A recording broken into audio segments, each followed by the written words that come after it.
Buenos días o buenas tardes, no estoy segura. Mi nombre es Rocío, soy profesora ayudante en la Universidad de Alicante, concretamente en el Departamento de Innovación y Formación Didáctica.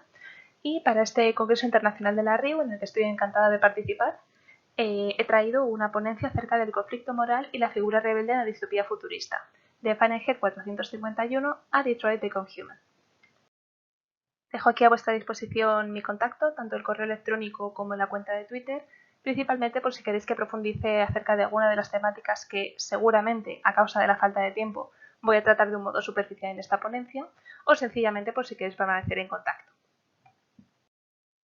Si bien la existencia de sociedades deseables, idílicas, utópicas a fin de cuentas, es una temática que se remonta muchos siglos atrás, llegando incluso a encontrar referencias en la República de Platón, no es hasta 1516, cuando Tomás Moro escribe Utopía, que de verdad este tema se asienta como un referente en literatura, filosofía, etc.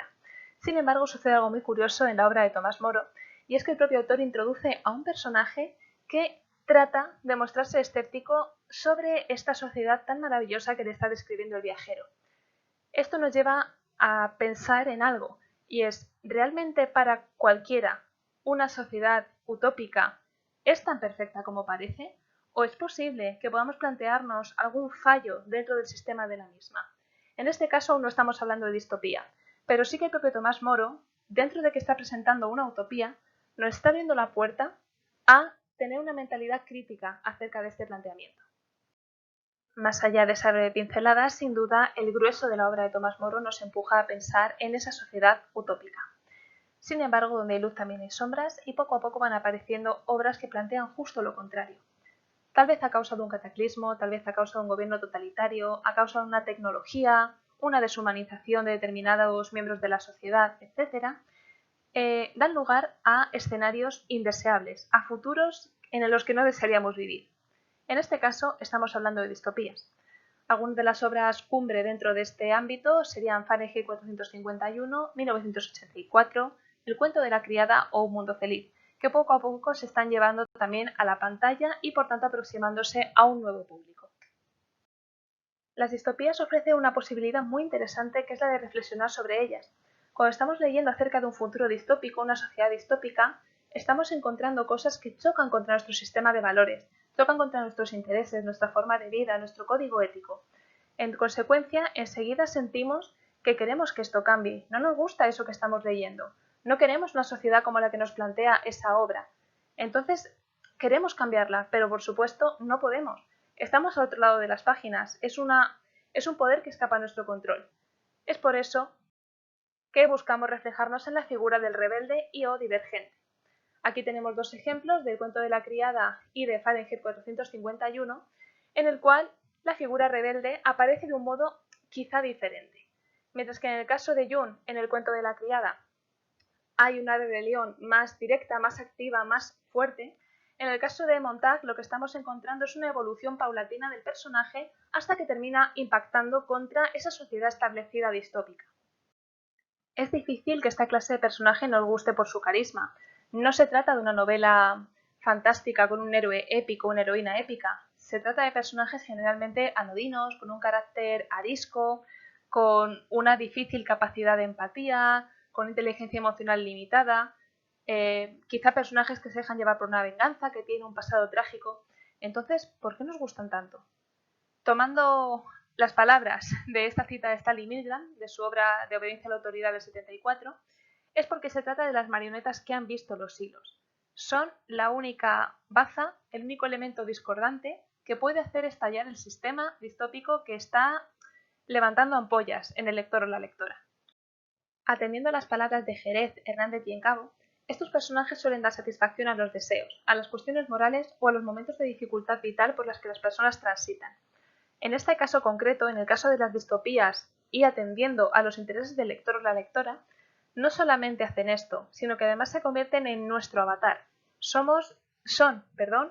lo único que nos permite acercarnos de algún modo a la historia desde una perspectiva distinta. Ya no somos entes pasivos viendo cómo el mundo se desmorona a nuestro alrededor. Somos alguien o empatizamos con alguien, somos el apoyo de alguien que está buscando que esto cambie. Es interesante señalar que esta clase de personaje rebelde o divergente no únicamente aparece en las obras citadas anteriormente, sino que es un recurrente dentro de la literatura infantil y juvenil. En general se trata de personajes adolescentes con un trasfondo trágico, que parten de la nada o de algo muy sencillo y poco a poco se van empoderando, de modo que resulta todavía más sencillo empatizar con ellos y con ellas. Aquí hemos puesto algunos ejemplos: El corredor del laberinto, la saga Divergente, Los juegos del hambre, y encontramos todos estos rasgos dentro de estos personajes. También hemos añadido a Peter Pan, no porque viva en una sociedad distópica, sino porque la normalidad que todos y todas conocemos, para él es una distopía en sí. Igual que la mayoría de las personas asumimos que en algún momento dejamos de ser niños y poco a poco vamos adquiriendo responsabilidades que nos introducen en la vida adulta, para Peter Pan esto no debería ser así. Quiere ser un niño permanentemente y lucha contra ese cambio, no quiere entrar en ese movimiento, en ese continuo que impone la sociedad. Así pues, es un caso especial de personaje rebelde y, sin embargo, también empatizamos con él del mismo modo que podemos empatizar con Tris o con Katniss. ¿Y qué sucede en los videojuegos? Que también disponemos de ese personaje rebelde, ese personaje divergente, ese personaje inconformista dentro de la sociedad distópica en que está viviendo. Lo que cambia es que en este caso encarnamos directamente ese personaje, tomamos sus decisiones, manejamos sus movimientos, actuamos e interactuamos dentro de ese mundo gracias a ese avatar. En consecuencia, ya no somos un ente pasivo, sino que podemos influir en el mundo que nos rodea. Un ejemplo muy claro es Stanley Parable, que está basado en los experimentos de Stanley Milgram sobre la obediencia y la autoridad, en el cual tenemos que encarnar a Stanley. Stanley es un personaje, un hombre que trabaja en una oficina y todos los días tiene una misma rutina. Llega, se sienta en su ordenador y va recibiendo una serie de instrucciones que él tiene que cumplir. Stanley nunca se ha planteado hacer nada fuera de esta rutina. No ha pensado en ella, no ha buscado saltarse la norma. ¿Qué sucede? Que un día el narrador decide que ya no hay instrucciones. Es un juego metaficcional en el cual vamos a tener que tomar la decisión de conformarnos o no conformarnos y actuar o no actuar según lo establecido. El narrador nos va a ir dando indicaciones. Stanley se levantó de la silla y abrió la puerta. Podemos optar por no levantarnos de la silla y, si hacemos eso, algo sucederá. Y así sucesivamente. Por tanto, podemos ser obedientes dentro de un sistema autoritario y cumplir con lo que se nos va indicando, o podemos hacer todo lo contrario, ir por el pasillo contrario al que nos indican, apagar un aparato, abrir o cerrar una puerta que nos han dicho que no toquemos, podemos incluso intentar suicidarnos, y en función de eso veremos cómo el sistema autocrático empieza a caerse en pedazos. El sistema enloquece cuando este personaje, que en principio estaba dentro del sistema, comienza a actuar por su cuenta. Otro juego que maneja esta clase de metaficción es Undertale, y luego tenemos otros juegos como Observer, Blade Runner, Matrix, que nos sitúan dentro de estas sociedades distópicas, pero no cuentan con ese elemento metaficcional. Una vez expuestas las peculiaridades y las características del videojuego que hacen que el modo en que percibimos el mundo sea diferente a través de estos que a través de la literatura, vamos a centrarnos en el videojuego que da título a la ponencia, Detroit Become Human. Se trata de una propuesta de Quantic Dream que salió al mercado en 2018 y que actualmente, 2 años después, continúa siendo un título de gran popularidad. En Detroit Become Human nos ofrecen un escenario futurista en el cual androides y seres humanos conviven en una supuesta armonía. Lo que sucede es que existen dos tipos de bando. Uno que reconoce la figura del androide como igual a la del ser humano, con sus derechos, sus libertades y todo lo que ello implica, y otro bando que considera lo contrario, que se trata de herramientas que uno puede desguazar, que puede eliminar, que puede utilizar, revender, eliminar, en función del gusto y la decisión del ser superior, que sería el ser humano. Dentro de este mundo aparecen 3 personajes que podremos controlar de forma alternativa como jugadores y jugadoras. En primer lugar, lo tenemos en el lado izquierdo, tenemos a Connor, que es un personaje que trabaja para la ley y que por supuesto está completamente metido en el sistema, en este futuro distópico, y acepta su condición de androide, de herramienta, de algo que no tiene valor. En el centro tenemos a Marcus, que es posiblemente el rebelde más activo dentro de este videojuego, que es un personaje que está a gusto con su condición de androide hasta que un episodio traumático en su vida le hace cambiar de actitud y le hace desear que androides seres humanos puedan gozar de los mismos derechos.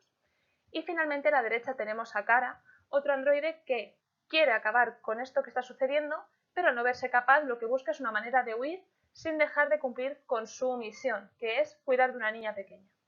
Cada uno de estos personajes tiene una forma diferente y un momento diferente para incorporarse a este aspecto divergente, a este aspecto rebelde.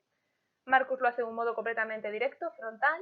Kara intenta evitar el conflicto, si bien cuando llega el momento reacciona adecuadamente, y Connor es el que más lucha contra el hecho de convertirse en un divergente.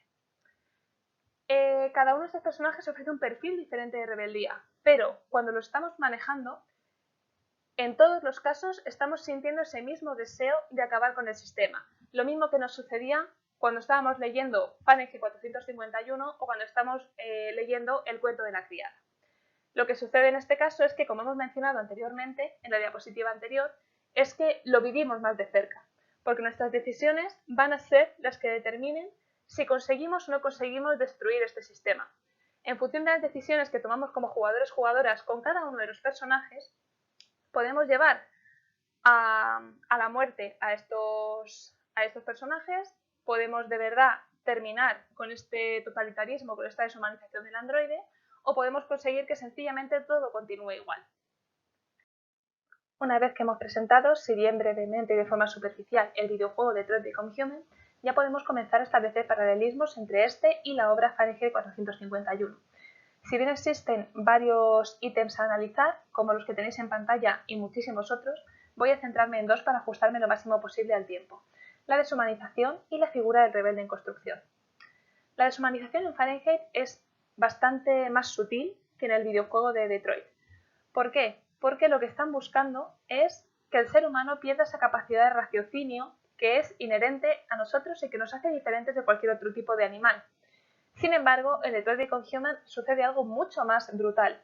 Estamos cogiendo seres vivos con aspecto humano, capacidades humanas, sentimientos humanos y relaciones humanas, y les hemos quitado de un plumazo su condición de ser humano para poder manejarlos como herramientas a manos de la autoridad de esta distopía futurista. En segundo lugar, y vamos a hablar del rebelde en construcción. ¿Qué quiere decir esto? Que en ninguno de los dos casos comenzamos la historia con una figura que está disconforme con lo que le rodea.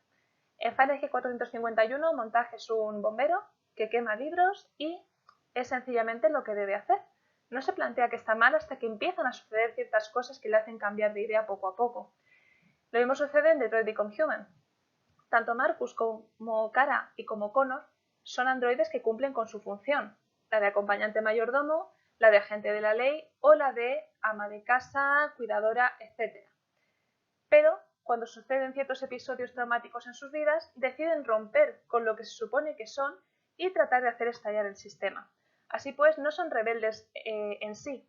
Lo que ha sucedido a su alrededor, el darse cuenta que se encuentran en esta sociedad indeseable, es lo que les ha convertido en figuras rebeldes. Tras todo lo expuesto, podemos hacer una serie de conclusiones. Por ejemplo, el hecho de que las realidades distópicas son una temática cada vez más recurrente tanto en literatura, como en cine, como en videojuegos. Asimismo, que el catálogo de literatura infantil y juvenil cada vez dispone de más obras distópicas, como los Juegos del Hambre Divergente, pero también Los Diamantes de Oberón.